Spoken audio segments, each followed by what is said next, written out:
Praise the lord. ప్రభు అయిన యేసుక్రీస్తు నామమున మీ అందరికీ శుభములు తెలియపరుస్తూ ఉన్నాను. మరి ఈరోజు పరిశుద్ధాత్మ దేవుడు మీకు ఇస్తున్న వాగ్దానం ఏమిటంటే, విశ్వాసముతో ప్రార్థన చేయి, నీ రోగమును నేను స్వస్థపరుస్తాను అనేసి. మరి పక్షవాయు గల ఒక వ్యక్తిని పడుకొని ఉన్నప్పుడు మంచం మీద కప్పు పైన నుండి కిందికి ఆ యొక్క బెడ్ని దించటము జరిగి ఉన్నది.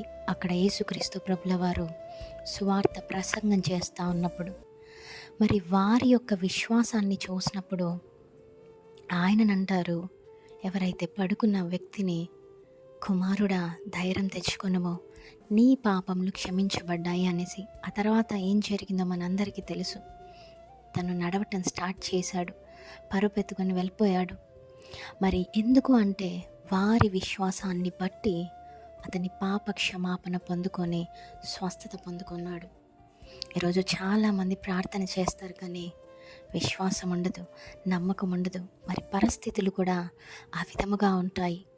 ఇంకా ప్రార్థన చేస్తూ ఉన్నాను, ఎందుకు జవాబు రావట్లేదు అనేసి కొన్ని సందర్భాల్లో కొంతమంది అవిశ్వాసానికి గురి అవుతారు.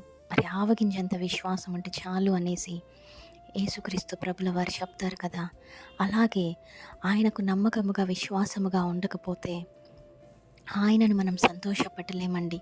ఎందుకంటే ఆయన కోరుకుంటాడు, నా దగ్గరికి వచ్చిన ప్రతి ఒక్కరూ విశ్వాసముతో నమ్మకంతో ఉంటారు, నన్ను హృదయపూర్వకంగా వెదకిన వారికి నేను ప్రతిఫలం ఇస్తాను అనేసి చెప్తాడు. అలాగే యెషయా గ్రంథము 53:4 ఈ విధముగా ఉంటుంది, నిశ్చయముగా నేను నీ రోగమును భరించెదను అని. మరి నేనే నిన్ను స్వస్థపరచు యెహోవాను అని. యెహోవా రాఫా స్వస్థపరిచే దేవుడు. మరి పరమ వైద్యుడు కదా, వైద్యులకే వైద్యుడు, పరమ వైద్యుడు కదా. మరి గాయపరిచేవాడిని నేనే, స్వస్థపరిచేవాడిని కూడా నేనే అంటారు.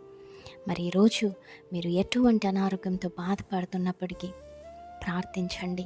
నమ్మకంతో, విశ్వాసముతో ప్రార్థన కోసం, జవాబు కోసం, ప్రార్థన చేసి జవాబు కోసం వేచి ఉండండి.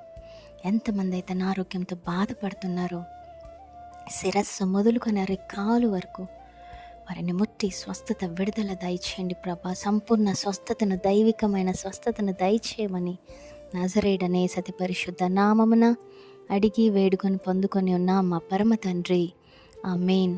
నమ్మండి, విశ్వసించండి, ఈ వాగ్దానంని ఎత్తిపట్టి ప్రార్థించండి. Amen. Praise the Lord. Have a great day.